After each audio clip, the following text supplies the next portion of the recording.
বন্ধুরা, তোমরা সবাই কেমন আছো? আশা করি তোমরা সবাই খুব খুব খুব ভালো আছো। আমিও খুব ভালো আছি। তাই চলে এলাম পুরীর মন্দিরের কিছু রহস্যময় এবং রোমাঞ্চকর কিছু অজানা কথা তোমাদের সাথে শেয়ার করতে। স্কিপ না করে পুরো ভিডিওটা দেখতে থাকো।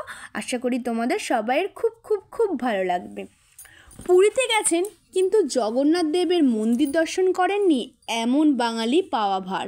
সমুদ্রের খুব কাছেই এই মন্দির। আচ্ছা, আপনি কি ভেবে দেখেছেন এত কাছে সমুদ্র হওয়া সত্ত্বেও মন্দির থেকে তার গর্জন শোনা যায় না কেন? অবাক করা ব্যাপার, তাই না? জানেন কি, আগে এই মন্দিরের গর্জনে কান পাতা দায়ী হতো। তাহলে এমন কি হলো যে গর্জন শোনা যায় না?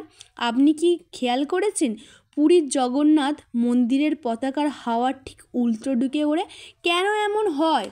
অনেকেরই বিশ্বাস শ্রীকৃষ্ণ দ্বারকার দেহত্যাগের পর পুরীতে জগন্নাথ রূপের আবির্ভূত হয়েছিলেন। এটি একটি পবিত্র তীর্থস্থান। দেশের চার প্রান্তে শ্রী বিষ্ণুর যে চারটি ধাম রয়েছে তার অন্যতম হলো পুরীর ধাম। শুধু এদেশের পুণ্যার্থীরাই নন, দেশ বিদেশ থেকে বহু মানুষ পুরীর জগন্নাথ মন্দিরে দর্শন করার জন্য আসেন। জগন্নাথ দেবের এই মন্দিরটি নানা রকম রহস্য ও রোমাঞ্চরে ঘেরা। তার মধ্যে অন্যতম আশ্চর্য বিষয় হলো এই যে জগন্নাথ মন্দির থেকে সমুদ্রের গর্জন শুনতে না পাওয়া ব্যাপারটা। এই অদ্ভুত ঘটনার পিছনে আসল রহস্য কী, তাই এই প্রতিবিধানে জেনে নেওয়া যাক। একবার নারদ মুনি শ্রী জগন্নাথ দেবকে দর্শন করতে পুরীর মন্দিরে আসেন। তখন পুরীর দ্বার পাহারা দিচ্ছিলেন বজরংবলী। মন্দিরে ঢোকবার সময় নারদ মুনি লক্ষ্য করেন জগন্নাথ দেব অত্যন্ত বিচলিত হয়ে আছেন। বিচলিত হওয়ার কারণ জানতে চাইলেন। জগন্নাথ দেব বললেন যে সমুদ্রের এই ঢেউ জগন্নাথ দেবকে অশান্ত করে তুলেছেন। এই এত গর্জনের আওয়াজে তিনি কিছুতেই মন দিতে পারছেন না। বিষয়টি মন্দিরের বাইরে পাহারাদার বজরংবলীকে জানানো নারদ মুনি।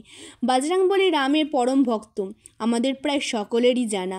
আমরা এও জানি রাম এবং কৃষ্ণ দুই শ্রী বিষ্ণুর অবতার। অন্যদিকে জগন্নাথ দেব হলেন শ্রীকৃষ্ণের আর এক রূপ। বজরংবলী তাই প্রভু জগন্নাথ দেবের পরম ভক্ত।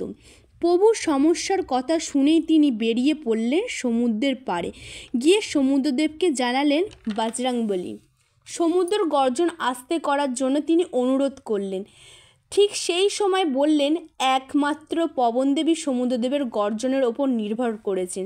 সমস্যার সমাধান করার জন্য বজরংবলী পবনদেবকে আহ্বান জানান।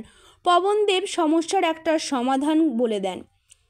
যেদিকে হাওয়া বইছে ঠিক তার অন্যদিকে যদি হাওয়া বয় তাহলে সমস্যার সমাধান হবে।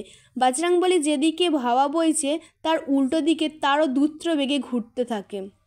তৎক্ষণাৎ হাওয়ার গতিবেগের সৃষ্টি হয়, তাতে সমুদ্র ওই গর্জন চাপা পড়ে যায়। সেই থেকে জগন্নাথ দেবের মন্দির আর সমুদ্রের কোনো আওয়াজ শোনা যায় না। আর এই কারণেই পুরীর জগন্নাথ মন্দিরের পতাকা ঠিক হাওয়ার উল্টো দিকে ঘোরে। ভিডিওটা ভালো লাগলে অবশ্যই লাইক করো আর কমেন্ট করতে ভুলো না। আর লাইক, কমেন্ট অ্যান্ড শেয়ার, আর চ্যানেলটাকে সাবস্ক্রাইব করে নাও। বাই।